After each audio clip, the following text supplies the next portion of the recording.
SK motivation window চ্যানেলের পক্ষ থেকে আপনাদের সবাইকে স্বাগতম। আজকে নিয়ে এলাম খুবই গুরুত্বপূর্ণ একটা ভিডিও। কাজের দক্ষতা বাড়িয়ে জীবনকে আরও একটু সুন্দর করতে এই ভিডিওটি মনোযোগ ও ধৈর্য সহকারে শেষ পর্যন্ত দেখার কোনো বিকল্প নেই। সবার দিনই তো 24 ঘন্টা, আর এই লিমিটেড টাইমের মধ্যে আপনি যত বেশি প্রোডাক্টিভিটির সাথে কাজ করতে পারবেন, অন্যদের তুলনায় আপনি ঠিক ততটাই এগিয়ে থাকবেন। কথা না বাড়িয়ে চলুন তাহলে শুরু করা যাক। আপনাকে যদি বলা হয় যে এমন একটি উপায় আছে যার মাধ্যমে আপনি 12 মাসের কাজ মাত্র 12 সপ্তাহে করতে পারবেন, তাহলে কেমন হতো? নিশ্চয়ই আপনার হাতে যে পরিমাণ সময় আছে সেই সময়ে আপনি স্বাভাবিকের চেয়ে দ্রুত অন্তত 4 গুণ বেশি কাজ করতে পারতেন। যদি বলা হয় আপনার 10,000 টাকার মাসিক আয় একটু চেষ্টা করলেই খুব দ্রুত 40,000 টাকায় নিয়ে যাওয়া সম্ভব, কি রূপকথা মনে হচ্ছে? এটা কিন্তু আসলেই সম্ভব। সম্ভব বলছি এই কারণে যে অনেকেই এটা করে দেখাতে পেরেছেন, অনেকে নিজের চেষ্টাতেই পেরেছেন, আবার অনেকে দারুণ এক উপায় বা মেথডের সন্ধান পাওয়ার পরে পেরেছেন। দ্রুত কাজ করার এই উপায়ের আবিষ্কারক দুইজন অসাধারণ প্রতিভাধর মানুষ, যারা বিশ্বের বড় বড় কোম্পানিতে প্রোডাক্টিভিটির প্রশিক্ষণ দিয়ে থাকেন। ব্রায়ান মোরান এবং মাইকেল লেনিংটনের দীর্ঘদিনের পরিশ্রম আর গবেষণার ফল এই পদ্ধতি, যেটিকে তারা মলাটবন্দি করেছেন the 12 week year, get more done in 12 weeks than others do in 12 months বইটিতে। যদিও বইটির টাইটেল শুনে অনেকেই মনে করতে পারেন যে উপায়টি খুবই জটিল, কিন্তু আসলে এটি খুব সহজ একটি উপায়। আপনার মাঝে যে গুণগুলো আছে সেই গুণগুলিকেই একটু ভালোভাবে ও পরিকল্পিত উপায়ে কাজে লাগালেই বর্তমানে যা অর্জন করছেন তার চেয়ে অন্তত 4 গুণ বেশি আউটপুট পাওয়া সম্ভব। বইটিতে লেখকেরা টমাস আলভা এডিসনের একটি উক্তি দিয়েছেন, আমাদের সত্যিকার কাজ করার ক্ষমতা যদি পুরোটা কাজে লাগাতে পারি তবে আমরা নিজেদেরই অবাক করে দেব। দ্রুত কাজ করার উপায় বিষয়ক বইটির বিষয়বস্তু আসলে এই কথাকে কেন্দ্র করেই গড়ে উঠেছে। এ সম্পর্কিত স্টিভেন প্রেসফিল্ডের একটি উক্তি উল্লেখযোগ্য, বেশিরভাগ মানুষের দুটি জীবন আছে, এক যে জীবন সে এই মুহূর্তে যাপন করছে, 2 যে জীবন যাপন করার ক্ষমতা সে রাখে। অর্থাৎ বেশিরভাগ মানুষই জীবনে যা পায় তার চেয়ে অনেক বেশি পাওয়ার ক্ষমতা তার আছে, কিন্তু নিজের এই ক্ষমতা সম্পর্কে বেশিরভাগ মানুষই আসলে উদাসীন। আবার নিজের এই ক্ষমতা সম্পর্কে জানলেও অনেকেই সঠিক উপায় খুঁজে পায় না। ব্রায়ান ও মাইকেল এই দুই ধরনের মানুষের উপকারের জন্যই বইটি লিখেছেন।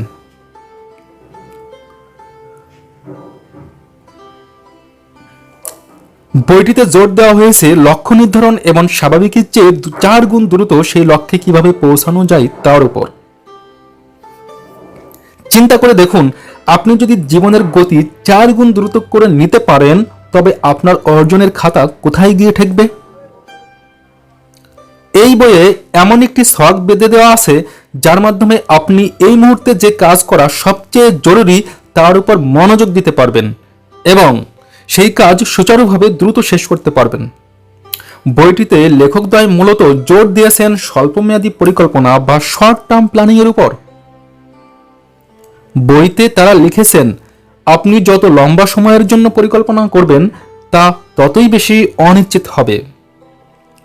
দীর্ঘমেয়াদী পরিকল্পনার ক্ষেত্রে একটি ধারণার উপর আর একটি ধারণা চড়ে বসবে এবং তার উপর আরও আগের কোনো ধারণা চড়ে বসবে। আগামী 12 মাস বা 24 মাস আপনার প্রতিদিনের কাজ কি হবে তা নির্ধারণ করা অসম্ভব না হলেও খুবই সহজও নয়। এই ভিডিওটিতে আমরা ওই বইয়ের মূল 7টি লেসন নিয়ে কথা বলবো, যেগুলা ব্যবহার করে আপনি এমন পরিকল্পনা করতে পারবেন যেগুলো অনেক বেশি দ্রুত ফলাফল এনে দেবে। চলুন তাহলে জেনে নিই দ্রুত কাজ করার উপায়গুলি। উপায় নম্বর 1, দ্রুত ও সেরা কাজ করার জন্য জরুরি 8টি উপাদান রপ্ত করা।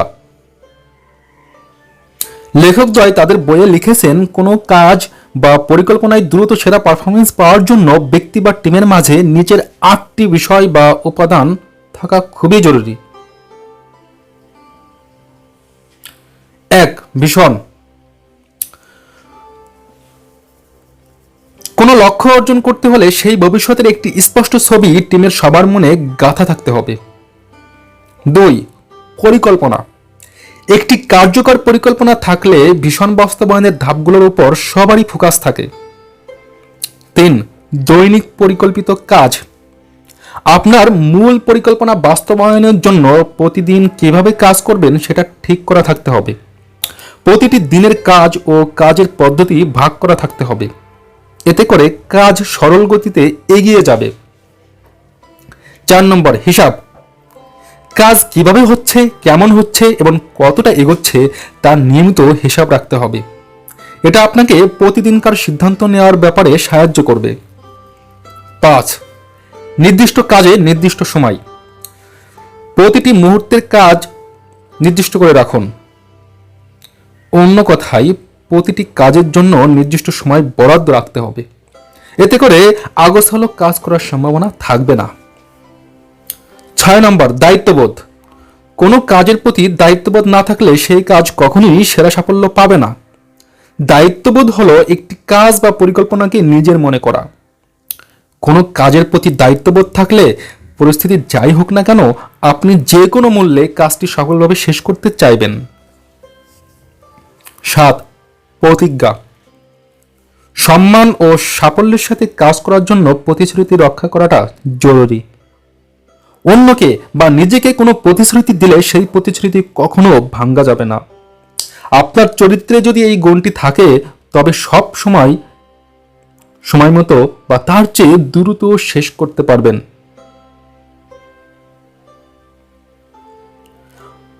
8 নম্বর, বর্তমান মুহূর্তকে বড় করে দেখা।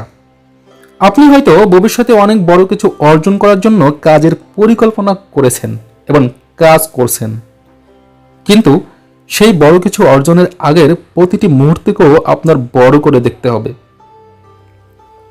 এই প্রতিটি উপাদানই একজন কর্মীকে তার কাজে সেরা পারফরমেন্স দেওয়ার জন্য অনুপ্রাণিত করে। আপনি যে কাজেই নামুন না কেন, এই গুণগুলো আপনার মাঝে নিয়ে আসাটা খুবই জরুরি। এর ফলে অনেক বেশি দ্রুত কাজ করতে পারবেন। 2 নম্বর উপায়, ভবিষ্যতের এমন একটি ছবি মনের মাঝে রাখুন যা আপনাকে প্রতি মুহূর্তে অনুপ্রাণিত করবে।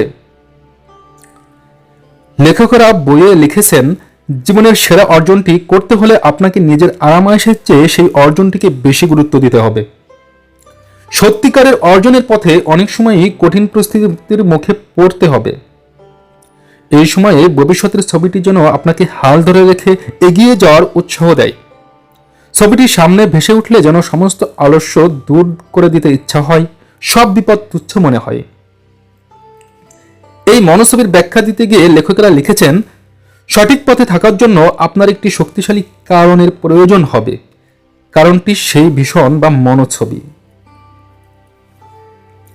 ভেবে দেখুন, সৈনিকরা যখন নিজের দেশের স্বাধীনতার জন্য প্রাণের মায়া ত্যাগ করে যুদ্ধ করে, দিনের পর দিন অমানবিক কষ্টের মাঝ দিয়ে যায়, খেয়ে না খেয়ে বিরূপ পরিস্থিতিতে পড়ে থাকে, তাদের মনে কি কাজ করে?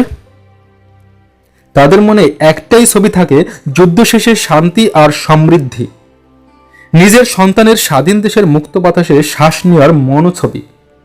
আপনাকেও নিজের মনে এমন একটি ছবি সৃষ্টি করে নিতে হবে। আপনাকে বিশ্বাস করতে হবে, এত কষ্টের পর যখন সাফল্য আসবে, তখন এই কষ্ট করার জন্য আপনার গর্ব হবে। বইয়ের লেখকেরা পাঠকদের 2টি ভীষণ লিখতে বলেছেন। প্রথমটি আপনার পূর্ণ জীবনের লক্ষ্য নিয়ে, দ্বিতীয়টি সামনের 3 বছর নিয়ে। পূর্ণ জীবনের ভীষণটি হতে পারে আপনি জীবনে নিজেকে কোথায় দেখতে চান এবং কি অর্জন করতে চান তার একটি কাল্পনিক মনোছবি।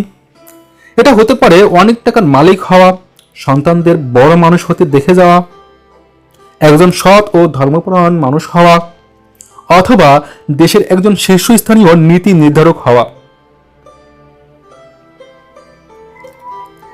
আর 3 বছর মেয়াদী ভীষণটি হবে আগামী 3 বছরে কি কি অর্জন করতে চান তা নিয়ে।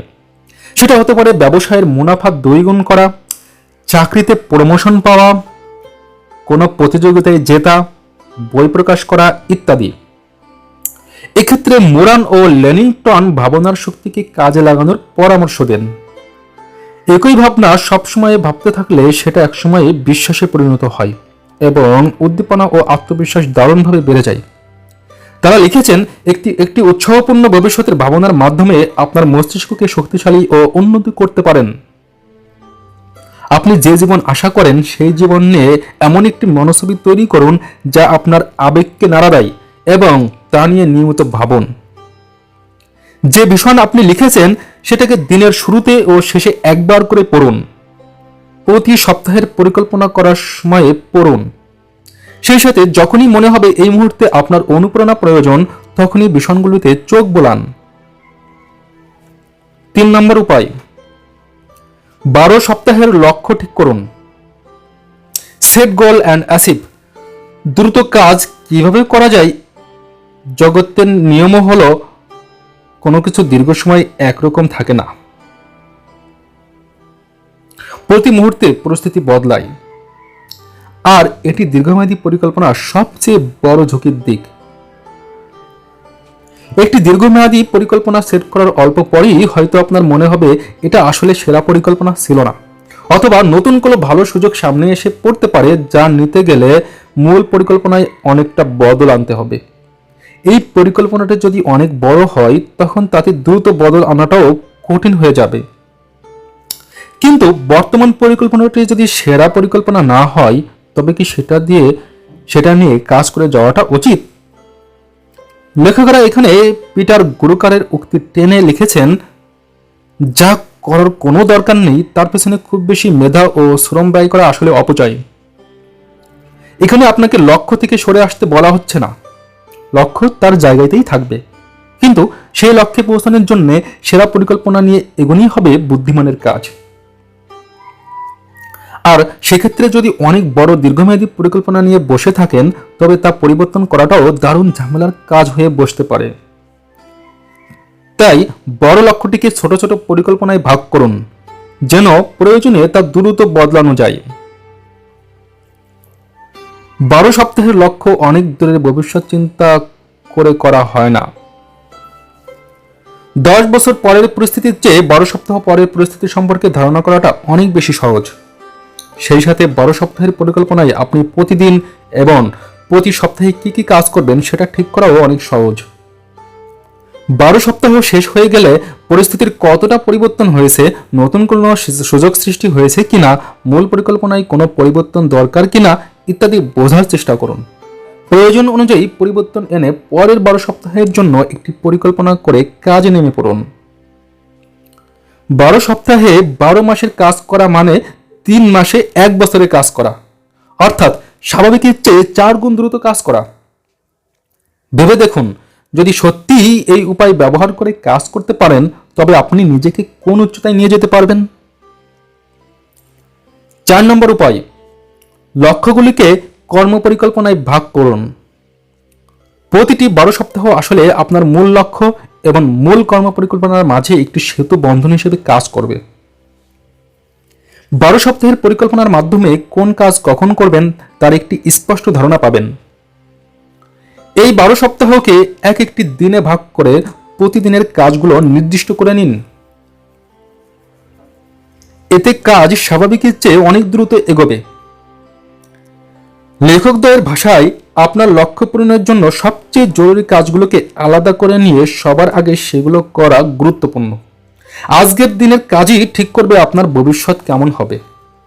তারা আরও লিখেছেন, ভবিষ্যতে কি আছে তা যদি জানতে চান তবে আজকের কাজের দিকে তাকান, এগুলোই ভবিষ্যৎ সম্পর্কে সবচেয়ে ভালো ধারণা দেবে। এছাড়া সাপ্তাহিক ও দৈনিক পরিকল্পনা করলে জরুরি কাজগুলোর পাশাপাশি অদরকারি কাজ চিহ্নিত করতে সুবিধা হবে। এই প্রসঙ্গে তারা লিখেছেন, যা করলে সত্যিকারেই লাভ হবে তার চেয়ে বেশি সুযোগ সবসময়ই আপনার সামনে থাকবে। অর্থাৎ সুযোগ আসলেই তা গ্রহণ করা সবসময় লাভজনক নাও হতে পারে। আপনার জন্য যদি একটা নির্দিষ্ট পরিকল্পনা ঠিক করা থাকে, তবে নতুন সুযোগগুলোর সাথে এগুলো তুলনা করে সিদ্ধান্ত নিতে পারবেন। পরিকল্পনা ঠিক করা না থাকলে সব সুযোগই ভালো বলে মনে হবে, আপনি সবগুলো সুযোগকেই বাজিয়ে দেখতে চাইবেন, যার ফলে অনেক মূল্যবান সময় নষ্ট হয়ে যাবে। প্রতিটি লক্ষ্য পূরণের জন্য যেসব কাজ করা জরুরি সেগুলো অবশ্যই আগে থেকে খুঁজে বের করে লিখে রাখতে হবে। প্রতিটি কাজের জন্য সময় বেঁধে দিতে হবে। এরপর নিজেকে প্রশ্ন করতে হবে, এই কাজগুলো করতে কি ধরনের বাধা আমার সামনে আসতে পারে।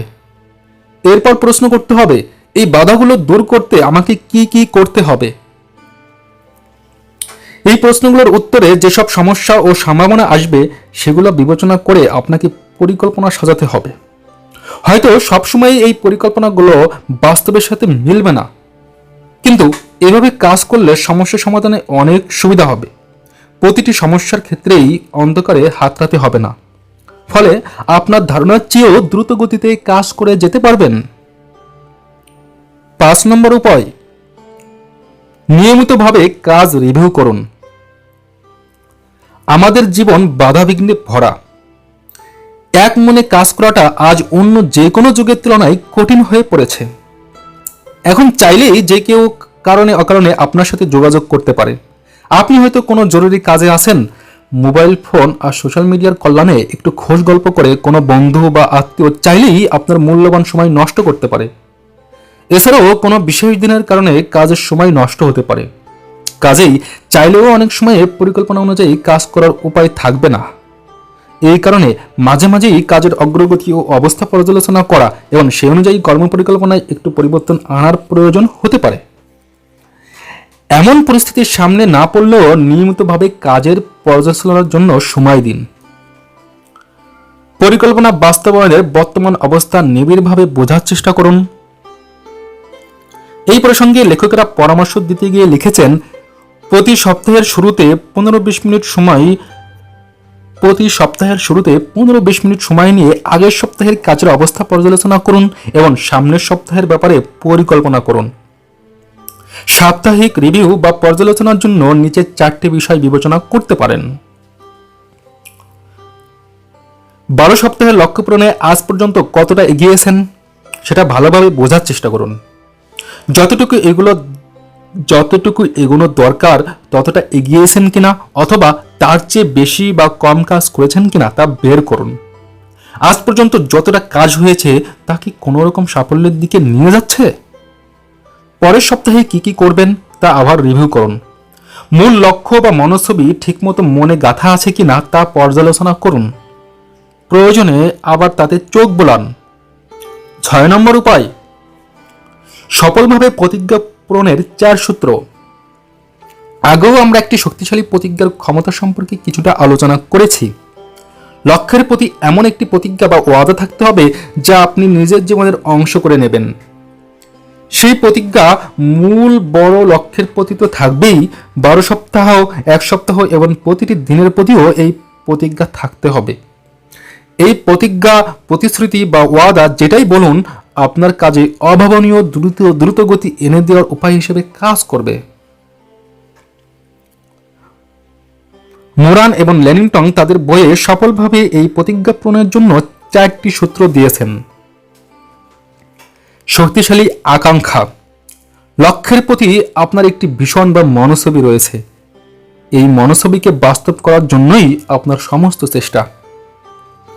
মনোছবি বাস্তব করার জন্য আমরা তখনই সবটুকু দিয়ে চেষ্টা করি যখন তা একটি শক্তিশালী আকাঙ্ক্ষায় রূপ নেয়।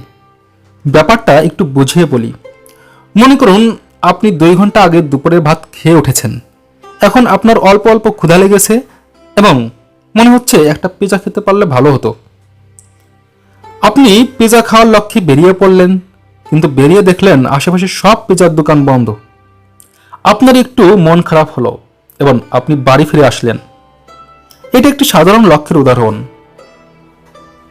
এবার ধরুন আপনার সন্তানের জ্বর, ভাত খেতে পারছে না। তাকে জিজ্ঞাসা করলেন সে কি খেতে চায়। সে জানালো পিৎজা খেতে চাই। আপনি বের হলেন পিৎজার খোঁজে। বের হয়ে দেখলেন আশেপাশে সব পিৎজার দোকান বন্ধ। আপনার মনে পড়ল সন্তানের মায়াভরা মুখ। এখন কি করবেন? আপনি ইন্টারনেট ঘেটে বের করলেন আর কোথায় পিৎজা পাওয়া যায়। তারপর ছুটে গেলেন পাশের এলাকায় বা আরও দূরে কোথাও। পিজা নিয়ে তবেই বাড়ি ফিরলেন। তীব্র একটা আকাঙ্ক্ষা জড়িয়ে থাকা তীব্র একটা লক্ষ্যের উদাহরণ। এই শক্তিশালী আর তীব্র আকাঙ্ক্ষাই আমাদের অসম্ভবকে সম্ভব করার শক্তি যোগায়। এই আকাঙ্ক্ষার বলেই আমরা প্রতিজ্ঞা পূরণ করি। আপনার লক্ষ্যটিকেও এমন একটি আকাঙ্ক্ষায় পরিণত করতে হবে। মনে রাখবেন, আমরা যা চাই তাই পাই না, বরং আমরা শুধু সেটাই পাই যেটা আমাদের পেতেই হবে। মূল কাজ ঠিক করুন। পরিকল্পনা যখন ভাগ করবেন তখন প্রতিটি ভাগের জন্য একটি মূল কাজ ঠিক করে রাখুন। তাহলে প্রতি সেশন কিভাবে শুরু করবেন তা নিয়ে ভেবে সময় নষ্ট করতে হবে না। যেমন ধরুন, আপনি ঠিক করেছেন এই সপ্তাহে 200 জন কাস্টমারকে আলাদা আলাদা ইমেল পাঠাবেন। এখন এই 200 জনের মাঝে সবচেয়ে সম্ভাবনাময় কাস্টমার আছেন 30 জন। এভাবে বিভিন্ন ক্যাটাগরিতে 200 জন কাস্টমার বা ক্রেতাকে ভাগ করে ক্যাটাগরি অনুযায়ী মেইল পাঠাতে থাকুন। আপনার মূল কাজটি হবে প্রথম 30 জন ক্রেতাকে মেইল করা। তাহলে মূল কাজটি আগে করা হয়ে যাবে। এরপর বাকি কাজ করতে চাপ যেমন কম হবে তেমনি সময়ও কম লাগবে। খরচের হিসাব রাখুন। এখানে খরচ বলতে শুধু টাকা বোঝানো হচ্ছে না। কিন্তু কাজের পিছনে টাকা যেমন খরচ হয় তেমনি সময়, শ্রম ইত্যাদিও খরচ হয়। প্রতিটি পরিকল্পনা করার সময় খেয়াল রাখুন সেগুলো বাস্তবায়ন করতে আপনার লাভ না ক্ষতি হচ্ছে। ক্ষতি হলে পরিকল্পনায় পরিবর্তন আনুন। ক্ষতির পরিমাণ বেশি হয়ে গেলে কাজের প্রতি মনোযোগ থাকে না। আবেগ নয়, প্রতিশ্রুতির কারণে কাজ করুন। আবেগের কাছে নতি স্বীকার করলে আপনি সময়ের কাজ সময়ে শেষ করতে পারবেন না। এটাই স্বাভাবিক। কাজেই মন চাইছে না বা ইচ্ছা করছে না এই অজুহাতে কাজ ফেলে রাখবেন না। একবার প্রতিজ্ঞা করলে সেই কাজ সময় মতো শেষ করুন। আবেগ অনুভূতিকে প্রশ্রয় দিবেন না, তাহলে এগুলো সবসময়ই জ্বালাতন করবে। আমাদের লক্ষ্যগুলো আসলে নিজের কাছে করা এক একটি ওয়াদা বা প্রতিজ্ঞা। বিষয়টিকে যদি এভাবে দেখতে না পারেন তবে আপনার ছোট বড় সব পরিকল্পনা আর লক্ষ্যই অপূর্ণ থেকে যাওয়ার সম্ভাবনা রয়ে যায়। কাজেই প্রতিজ্ঞার সামনে কোনো বাধাকে বাধা মনে করবেন না। যদি এই উপায় অবলম্বন করেন দেখবেন পরিকল্পনাগুলো সুন্দরভাবে কাজ করছে। 7 নম্বর উপায়, কাজের সময়ে শুধুই কাজ করুন। ধরুন আপনি খুব চমৎকার একটি পরিকল্পনা করেছেন। আপনি জানেন যে সামনের 12 সপ্তাহের প্রতিটি দিন কি করবেন। দিনের পুরোটাই যে কাজে ব্যস্ত থাকবেন এটা হতে পারে না। ব্যক্তিগত জীবন বলে অবশ্যই কিছু আছে। সবারই আত্মীয়, প্রিয়জন, বন্ধু, সমাজ, শখ এসব নিয়েই জীবন কাটাতে হয়। বাবা মা, স্ত্রী, সন্তানকে সময় দেওয়াটা মানুষ হিসেবে আমাদের দায়িত্বের মধ্যে পড়ে। কিন্তু সর্বোচ্চ সাফল্য অর্জনের জন্য আর সবকিছু বাদ দিয়ে নিবিড়ভাবে কাজ করে যাওয়াটাও জরুরি। আর আপনি যখন ব্রায়ান ও মাইকেলের পদ্ধতিতে কাজ করবেন তখন তো এটা আইনের মতো। তাহলে আপনাকে যেটা করতে হবে তা হলো প্রতিটি দিন কতটা সময় কাজ করবেন তা হিসাব করে বের করা, এবং এই নির্দিষ্ট সময়টিতে অন্য কিছু করতে পারবেন না। এই সময়ের পুরোটাই লক্ষ্য পূরণের কাজে লাগাবেন। আর এই কাজের বাইরে ভবিষ্যৎ পরিকল্পনা ও আগের কাজ পর্যালোচনা করার জন্য সময় বরাদ্দ রাখতে হবে, নাহলে আপনি খেই হারিয়ে ফেলবেন। এই সময়টিতে কৌশল পর্যালোচনা ও ঠিকঠাক করবেন। এর জন্য দিনের সেরা একটা সময় বেছে নিতে হবে যখন আপনার বুদ্ধি সবচেয়ে পরিষ্কারভাবে কাজ করে। হতে পারে সেটা সকাল বা সন্ধ্যার পরে। আপনার সুবিধা মতো সময় বেছে নিন, কিন্তু সময়টা যেন শতভাগ কাজে লাগে। খেয়াল রাখবেন এই সময়টিতে যেন কোনো রকম phone call, message, social notification, email আপনার মনোযোগী হওয়ার ক্ষেত্রে বাধা না দিতে পারে।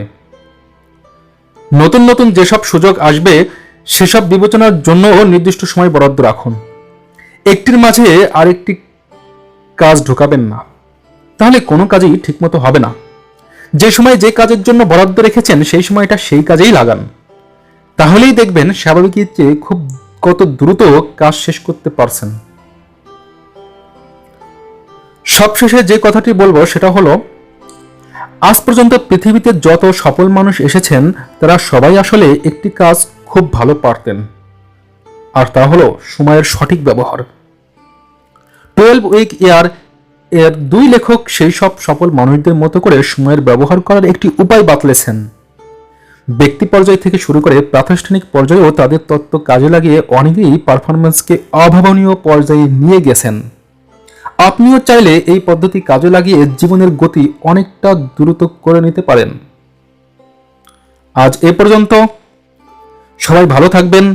আর এরকম ভিডিও আরও পেতে চাইলে আমাদের চ্যানেলটিকে সাবস্ক্রাইব করে বেল আইকনটি প্রেস করে রাখুন। আর লেখাটি কেমন লাগলো তা আমাদের কমেন্ট করে জানান। আপনার প্রতিটি মতামতই আমাদের জন্য অমূল্য। আর যদি মনে হয় লেখাটি মানুষের কাজে লাগবে, তাহলে শেয়ার করে সবাইকে দেখার সুযোগ করে দিন। আমাদের সাথেই থাকুন। ধন্যবাদ।